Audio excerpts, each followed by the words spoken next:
saya, Dr. Yufri Handoko Putra. Topik pembahasan kita hari ini adalah retensi data dalam Data Lifecycle Management. Materi ini dapat didengarkan melalui podcast di yufrihp.podomatic.com. Oke, mari kita mulai.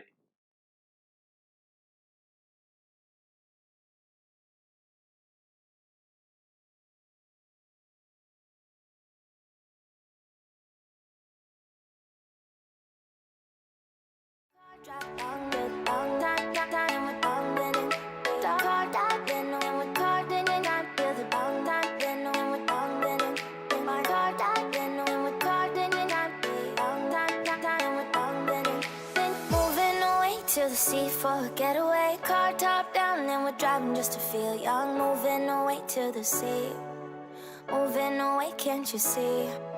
Sand. Selamat bertemu kembali pada perkuliahan ini. Agak sulit kecepatan, jadi masa kita balik kuliah secara offline.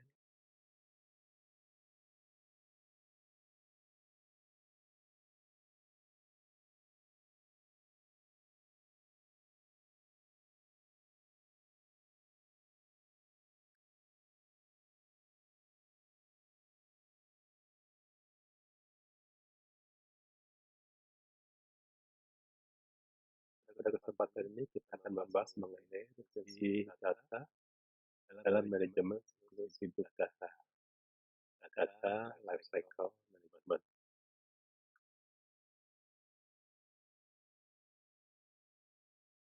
Kalau menggunakan ISO, ini adalah ISO 45001 mengenai tentang pengolahan data retensi. Kita akan lihat apa yang disebut dengan retensi data itu. Selanjutnya kita akan melihat apa yang melatar belakangi dari perkuliahan ini. Mula-mula, elemen dalam tata kelola yang cukup sulit untuk dikontrol selain manajemen risiko dalam menentukan nilai dari suatu data. Ada value dari suatu data. Value ini bisa berubah sesuai dengan waktunya, sesuai dengan umur data tersebut. Mungkin informasi atau value ini pada saat berarti pada beberapa tahun kemudian sudah tidak berarti lagi. Perlu kecerdasan untuk mengetahui apakah nilai yang terkandung di dalam suatu data itu masih bermakna atau tidak. Apakah masih diperlukan atau masih terpakai atau tidak. Atau mungkin perlu diperbaharui. Atau bahkan memiliki arti pertentangan yang berbahaya dengan data lain. Misalkan saja, jika data penduduk tidak semuanya lapor tentang perbuatan akte kematian, maka mungkin di Indonesia tercatat ada orang yang usianya hingga 150 tahun. Status penduduk mandiri, baik yang langsung ataupun yang online, dan bisa mendata dengan mudah orang yang sudah meninggal. Karena posisi Indonesia yang berkepulauan, susah untuk mendatanya. Apalagi jika berkaitan dengan tunjangan atau dana pensiun. Pada hari ini kita akan membahas mengenai masalah retensi data ini, mengenai usia data yang terkadang tidak terlalu diperhatikan oleh pengelola IT. Mungkin dari siklus hidup datanya kita akan memulainya, hingga beberapa permasalahan yang berkaitan dengan topik kuliah ini, yaitu GRC, Government, Management, and Compliance.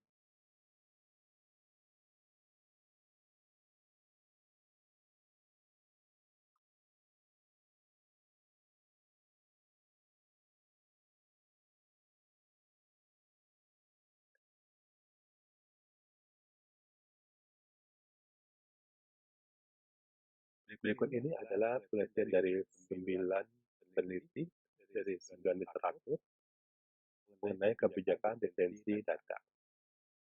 Literatur ini sengaja ditampilkan jika kita mengetahui bahwa masalah retensi data sudah menjadi masalah yang setidaknya di negara lain sangat dipertimbangkan. apalagi jika berkaitan dengan data kritis.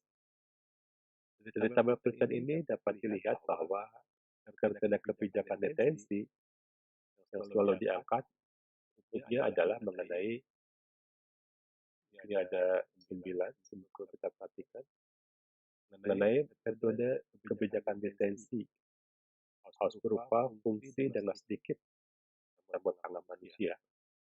Jadi diberikan oleh suatu peraturan dari Cheng tahun 2005, Tursik Grupo, Ipoh Statement tahun 2007, dalam memberikan indikator dan efisien, sehingga jangan terlalu banyak indikatornya, juga tepuk tangannya jangan terlalu banyak. Metode detensi harus berdasarkan usia dari penggunaan berkas dalam tahapan siklus hidup data. Itu juga yang diceritakan oleh Sen dan kawan-kawan. Kemudian metode retensi harus mempertimbangkan atribut dalam menentukan nilai informasi. Di sini ada beberapa tujuan kebijakan retensi, ada kolom yang kedua.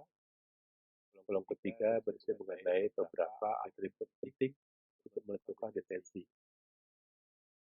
Hari ini kita tidak membahas mengenai ISO, tapi mengapa kita membahas mengenai ISO 45001, isinya mengenai retensi data.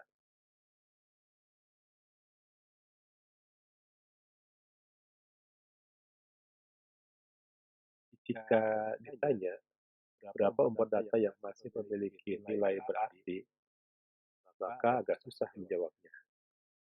Karena setiap negara memiliki standar, peraturan, dan kebijakan yang berbeda. Namun secara logika dapat dijawab, meskipun tidak dapat dijadikan satu keseragaman. Pada contoh ini diperlihatkan bahwa data untuk apotek atau pemilik obat tercatat dari seorang pasien rawat jalan itu dan akan dipertahankan dari dia mulai memasukkan datanya sampai 5 tahun ke depan. Setelah 5 tahun sebagai batas tahun maksimal, datanya akan dicek kembali untuk diperbaharui atau mungkin malah dihapuskan. Di sini diberikan contoh beberapa contoh, tentunya dengan Indonesia agak sedikit berbeda. Contohnya diambil dari National Archive and Record Administrator atau NARA. Kalau di Indonesia mungkin ANRI, Ansip Nasional untuk Indonesia. Ini beberapa contoh dan beberapa tahun detensinya. Kita lihat pada data kesehatan, rawat inap di rumah sakit bisa dipertahankan datanya sampai 30 tahun sejak ia keluar dari rumah sakit. Apakah mahasiswa bisa menjawab mengapa sampai sangat lama sampai 30 tahun?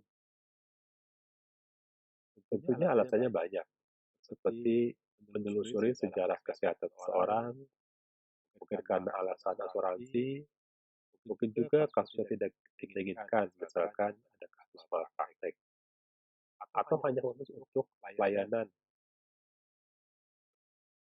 Setelah data masuk ke pusat data, seorang pasien tidak mudah untuk meminta agar datanya dihapuskan. Karena data tersebut bukan kepemilikan dia sendiri, meskipun itu data pribadinya. Kenapa kira-kira bisa seperti itu? Ya, sesuai dengan alasannya yang sudah disebutkan sebelumnya, dapat beberapa pihak yang berkepentingan.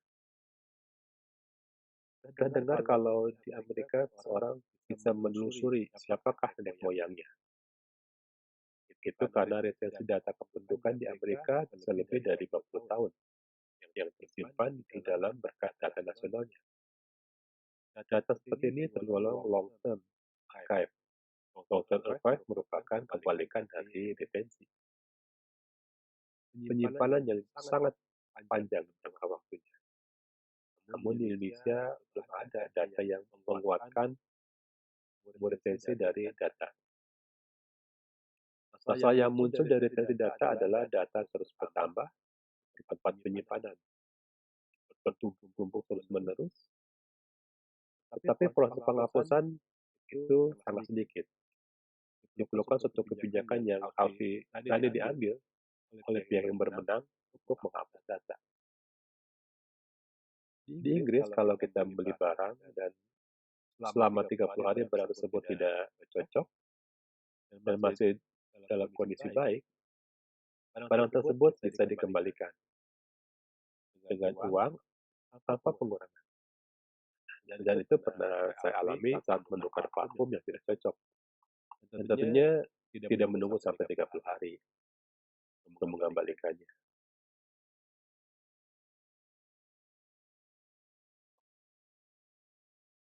Maaf agar terlalu cepat. Oke, mungkin bisa menjawab. Ini adalah kasus real dalam universitas perguruan tinggi. Berapa umur data dari mahasiswa S1 yang tidak registrasi? Tidak registrasi ulang atau cuti, hilang tanpa kabar, benar-benar boleh dihapus dari pangkal data universitas. Sebelum menjawabnya, mari kita mempertimbangkan kalau dihapus, masalahnya apa? Kalau tidak dihapus, masalahnya apa? Ini merupakan masalah retensi atau penghapusan data yang paling sering dialami oleh perguruan tinggi.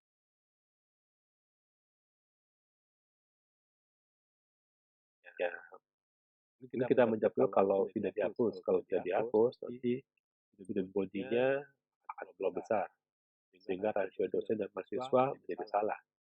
Pada sekarang di PT, Badan Akreditasi Nasional, berdasarkan suatu standar jumlah perbandingan antara dosen dengan mahasiswa. Sumbernya akan menjadi salah kalau student body-nya ternyata hanya isinya orang-orang yang sebetulnya tidak aktif dan tanpa kabar. Kalau misalkan dihapus, ya siapa tahu dia mau kembali lagi, maka mungkin yang paling bagus retensinya sekitar 4 semester. Setelah yang bersangkutan tidak ada kabar. Baik kalau dia ingin kembali lagi, kuliah kembali lagi masih bisa. Yaitu kebijakan dari universitas berbeda-beda.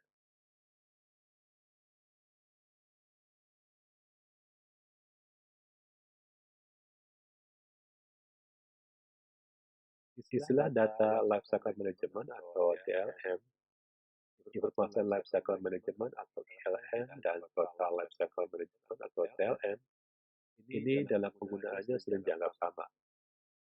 Namun dapat kita bedakan kalau ingin lebih detailnya. DLM pertama kali muncul tahun 2003, gaungnya sampai tahun 2006. Produknya berhubungan dengan atribut data, pencarian dengan SQL. Sedangkan ILM itu mulai ramai tahun 2004, setahun setelah muncul DLM. Hingga tahun 2008, produknya berhubungan dengan data di dalam berbagai jenis file yang berbeda.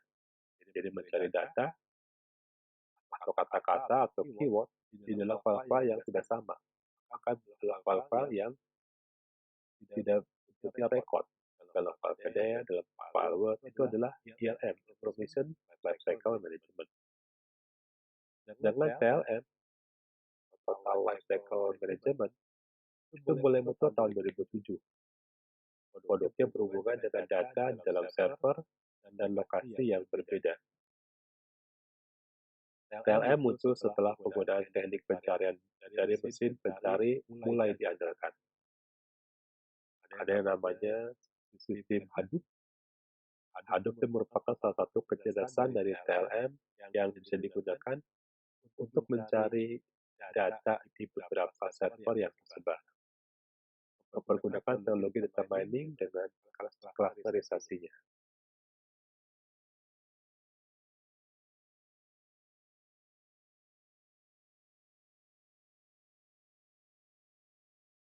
Tuntutan nilai informasi yang cepat dan akurat dan ditantang oleh banyaknya replikasi data, generasi data, ini terjadi pada saat proses migrasi atau pengiriman data ke server dengan data entry yang terlalu banyak, tidak ada pemantauan.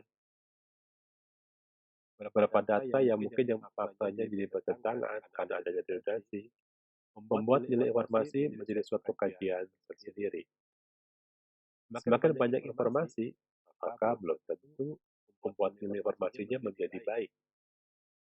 Zaman sekarang dikenal dengan istilah hoax, informasi yang belum tentu kebenarannya, tapi jumlahnya banyak tersebar.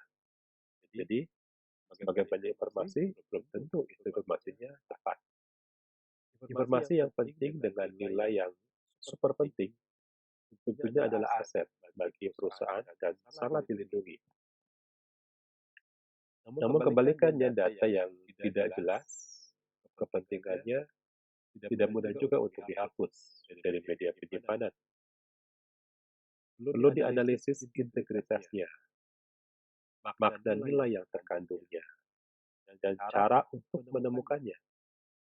Dalam sistem knowledge management dikenal istilah ETL, extract, transform, and load. Itu bagaimana menyimpan suatu informasi dengan cara yang tepat agar mudah untuk dicari kembali. Di samping itu, nilai dari media penyimpanan menjadi cukup mahal. Kita lihat di sini, pertumbuhan data meningkat. Namun, harga juga penyimpanan menjadi tambah mahal. Beberapa data yang tidak terlalu penting dan tidak terlalu prioritas mungkin dapat dipindahkan ke server atau hard disk yang non-prioritas, yang tidak terlalu cepat, yang tidak terlalu mahal.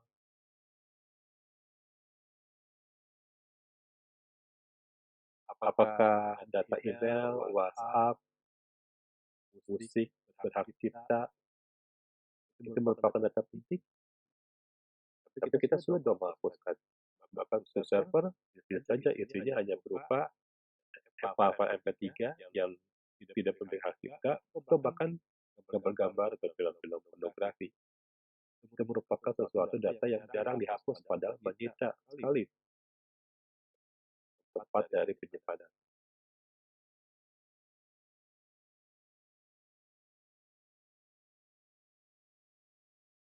Ini merupakan siklus hidup life cycle dari suatu data. Dimulai dari penciptaan data, hingga data dipensiunkan atau diretensikan.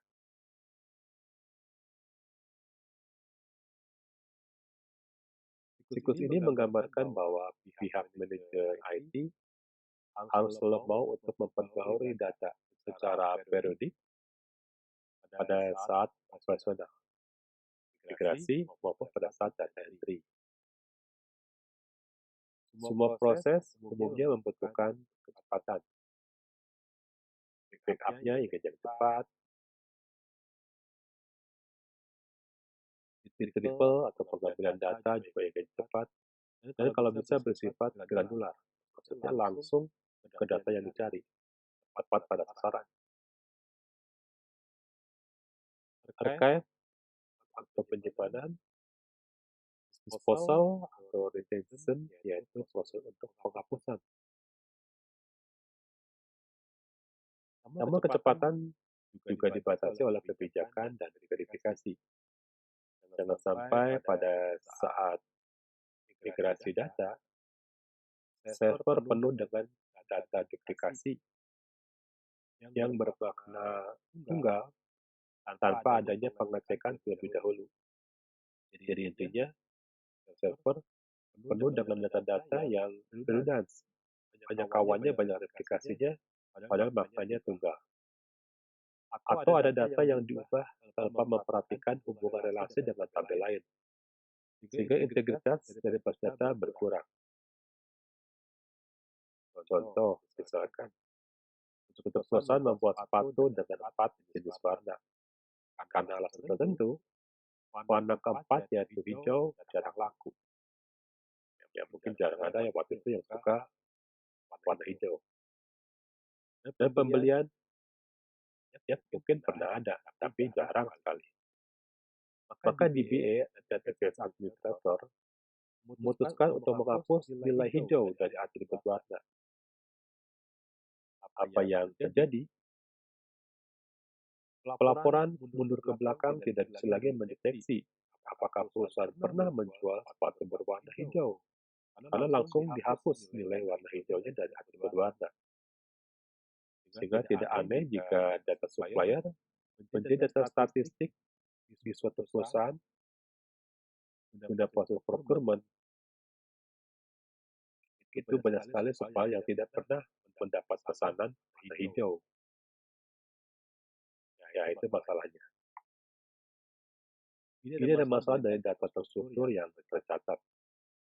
Jika ditambah dengan data tidak terstruktur, akan bertambah-tambah kekuatan dari integritas sistem pelaporan. Misal, contoh dari data yang tidak terstruktur. Harga minyak goreng ini selalu naik, meskipun tidak ada demand dari pembelian. Cukup bingung kan? Tidak ada demand, tapi harga tetap naik. Sehingga sulit untuk menetapkan harga pokok penjualan. Setelah diselidiki, banyak kasus non-sistemik yang muncul di Indonesia, seperti jumlah titik perhentian pada pengiriman minyak yang cukup banyak, membuat biaya tambahan, ongkos bongkar muatan yang dikuasai oleh preman setempat. Ini adalah gambaran dari sulitnya menentukan nilai benar dari suatu data. Jadi, Anda pasti dapat menjawab bahwa data beras yang tersimpan belum tentu sama saat dilakukan stock option. Harga bahan bakar tidak turun, meskipun bahan bakar di dunia lagi naik. Itu lagi naik turun. Ini adalah retensi data di tingkat global dan nasional. Jika ditanya berapa dan siapa warga miskin yang harus mendapatkan bantuan COVID-19, maka tidak mudah menjawabnya. Karena umur data bisa berganti dalam hitungan detik. Negara maju pun memiliki laju perubahan data yang hampir sama pada saat masalah penularan COVID-19. Ini adalah gambaran pada saat ini. Akan salah satu majalah di Amerika menuliskan bahwa ketahanan negara pada zaman sekarang memiliki variabel baru, yaitu integritas data.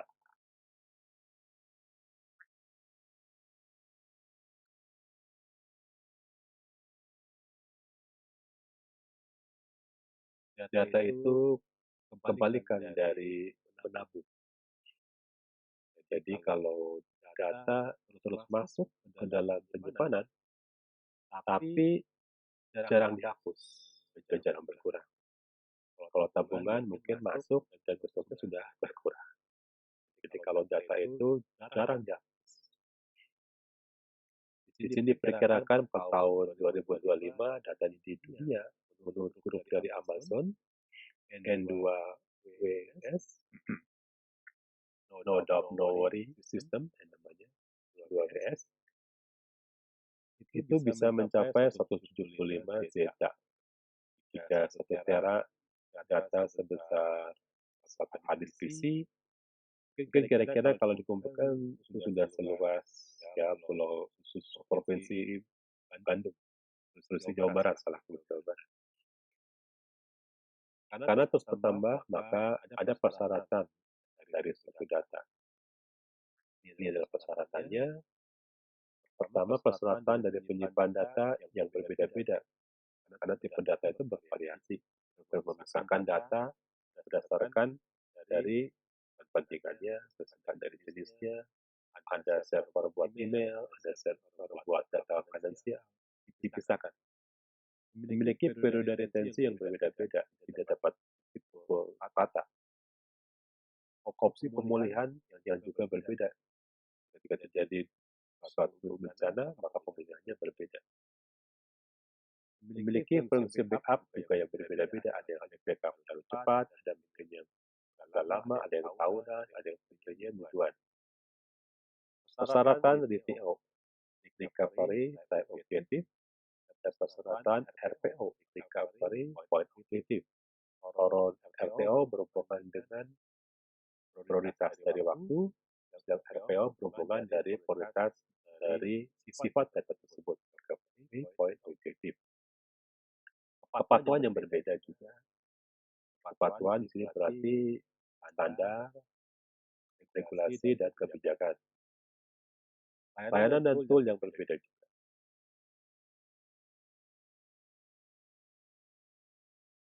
Ini adalah grup yang menjadi standar, regulator, dan kebijakan. Standar menggunakan ISO 45001 dan adalah pemegang dari regulator dan kebijakan. Ada HIPAA, 8 CCI, NIS 8471 compliant, FINRA, dan GDPR compliant. Kalau kita lihat di Indonesia itu jarang dibahas mengenai DLM. Mungkin hanya ada di kuliahan, di prakteknya mungkin jarang Bapak admin manager jarang membahas DLM. Tapi komplain dari database sebenarnya disebabkan oleh DLM. Ini komplain yang harus ditelusuri masalahnya karena tidak patuh pada DLM, seperti contohnya tidak mampu mencari lokasi data, di mana data tersebut tidak tahu di mana posisinya. Kesalahan pada manusia atau program bug ini membuat data salah atau hilang, salah menghapus, otomatis salah, data tersebut berganti tanpa kita melihat yang bermeki, tanpa kita memperhatikan data yang berkorelasi dengannya, atau data jatuh pada tangan orang yang tidak tepat. Jadi prosesnya secara tidak sengaja salah melalui pihak yang kepentingannya ada salah yang jatuh ke posisi penempatan datanya, salah berhenti. Saat sistem mati atau downtime, ini mengganggu layanan, dan pekerjaan penting bisa ikut mati. Di saat downtime, misalkan di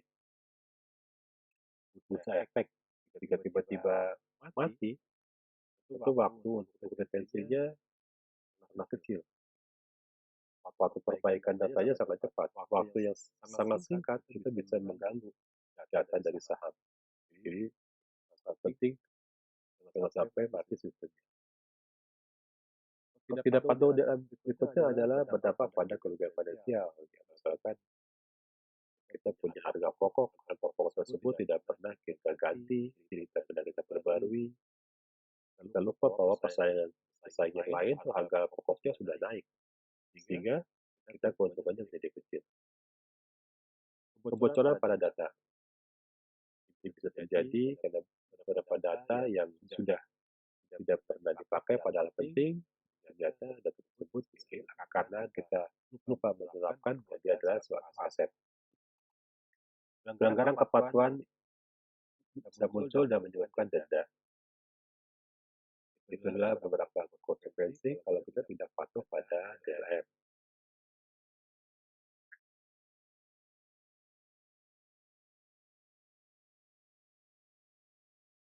Ini adalah tawaran dari kepatuhan pada DLM, yaitu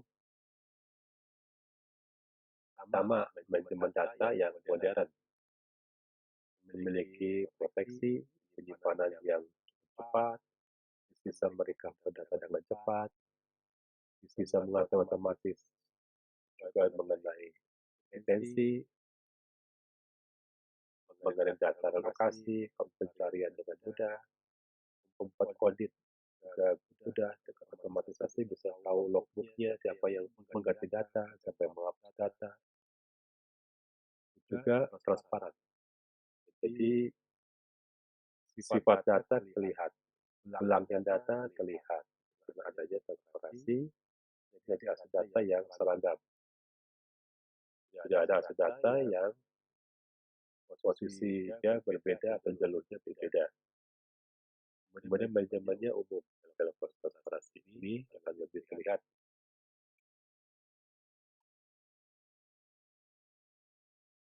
Ada penelitian di Belanda dari Weidhoven di tahun 2014.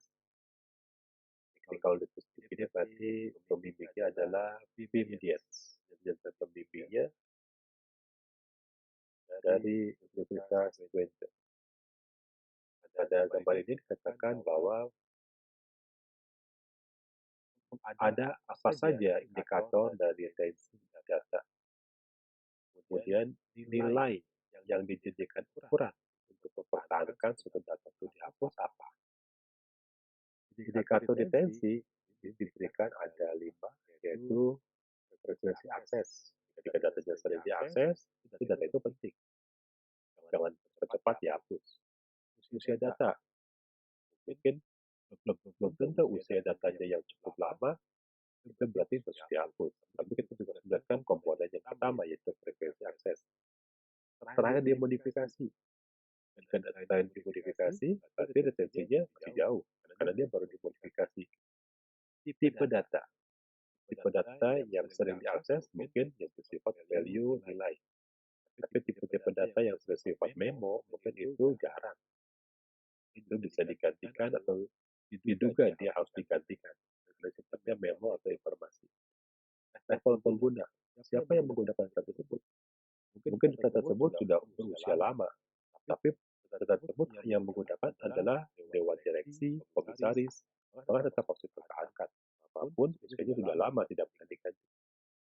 Jadi informasi tersebut kalau dirangkum menurut Psycho, yang pertama, kalau data tersebut memiliki kepentingan dan kerugian, jadi jika dihapus, apa kepentingannya, apa kerugiannya? Dia membangun.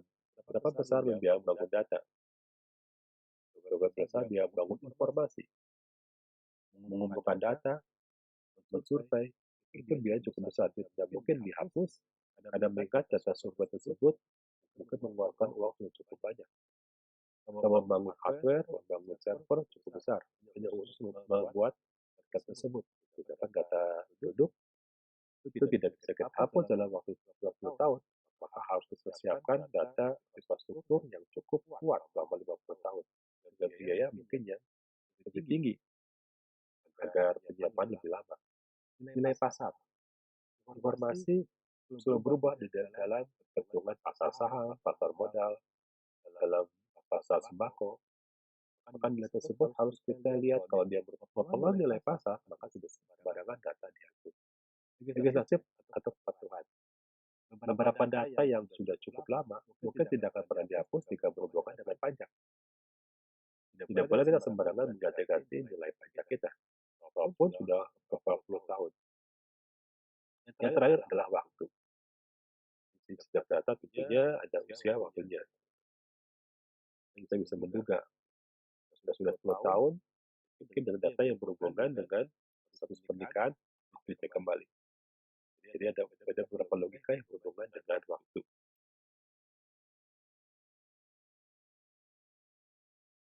Nah, ini adalah gambar kurva dari data kritis. Suatu saat ini akan menjadi tidak penting sesuai dengan perjalanan waktu. Jadi aksesnya waktu. Data kritis bisa berubah dari data akses yang penting menjadi data yang harus dihapus dan expired. Ada yang kurvanya berubah dengan cepat, ada yang cukup lama dipertahankan sebagai data kritis, dan selalu dibuat mirrornya. Ini disebut dengan data primer. Data pada online primer ini hampir tidak ada waktu untuk menyimpan, karena terus dipakai. Hanya bisa dimirrorkan, berikutnya dipakai lagi, sekali penggunaannya. Itu termasuk data yang sangat kritis, karena penggunaannya sangat cepat, dan perubahannya juga sangat cepat. Ada data yang sering digunakan, tetapi juga sering disimpan dan dipakai kembali. Memiliki proses FTL, extraction, transform load, disimpan, archive, kemudian retrieval, dan lagi dengan cepat. Yang sangat penting frekuensinya. Dan ada data yang benar-benar disimpan, jarang dipakai, tetapi tidak bisa dihapus. Karena penting sebagai arsip, disebut dengan data offline. Disimpan biasanya pada media-media yang tidak tergantikan, non alternatif, seperti tape, disk optik. Ini disimpan karena sebagai sejarah, sebagai arsip di dalam bentuk penyimpanan yang tidak memiliki kecepatan frekuensi akses yang cukup tinggi. Jadi, Kalau yang tadi yang kedua, itu prosesnya sangat cepat. Yang pertama lebih cepat lagi, bahkan hampir tidak sempat menyimpan kalau yang online primary.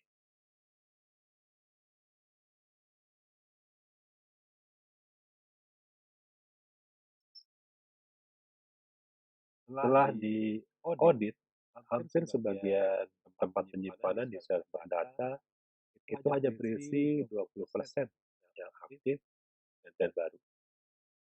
Dan 20% ini tidak aktif. Ini berisi kumpulan-kumpulan pesan, email, chatting, mungkin WhatsApp, presentasi lama yang tidak mungkin dihapus, finansial, laporan finansial, dan banyak lagi. Ya, tapi kalau kita mau backup, kita harus membackup data yang tidak aktif ini. Kemudian penggunaannya menjadi besar hanya untuk menyimpan data yang tidak aktif. Dan sayang sekali. Tapi itulah kondisi kita karena sifat manusia susah untuk menghapus data. Pertama kita khawatir kalau dihapus datanya salah. Kita khawatir data yang dihapus taunya dibutuhkan lagi. Atau kita memang tidak punya sifat ingin menghapus. Karena mungkin data penyimpanan kita sangat besar, kita merasa bahwa sisanya masih cukup panjang dan tidak mengganggu operasional dari sistem, jadi tidak akan menghapus. Sehingga ilmu retensi ini jarang diciptakan di Indonesia karena kita punya hari cukup besar. Tapi berapa tahun lagi kita akan menjadi masalah dengan retensi data ini.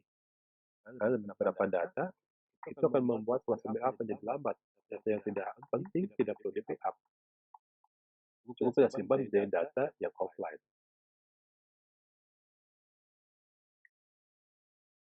Kalau ditanya apa keuntungan kalau kita patuh pada DLM, kebanyakan orang Indonesia belum patuh dan belum sekarang menggunakan DLM.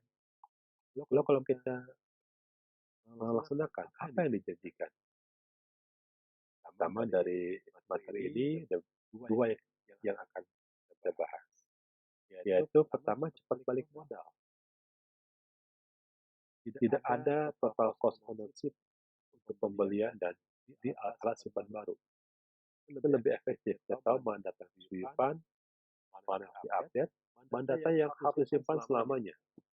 Sehingga tidak ada penambahan dari nilai untuk membeli barang atau alat penyimpanan baru. Yang kedua, pengelolaan lebih mudah, lebih efisien. Ada otomatisasi dalam data lifecycle. Ada proses backup, ada proses recovery.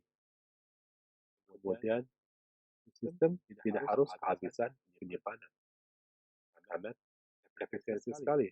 Data yang harus disimpan, data harus ditambah, itu sangat efisien dan sangat terkontrol. Sehingga membuat administrator itu waktu untuk pengelolaannya lebih singkat. User menjadi lebih mudah dan tidak terlalu repot dalam mengelola data. Oke, mungkin ada pertanyaan, kita masuk dulu ke Google Slide. Oh, banyak belum yang masuk ya. Mungkin teman-teman saja.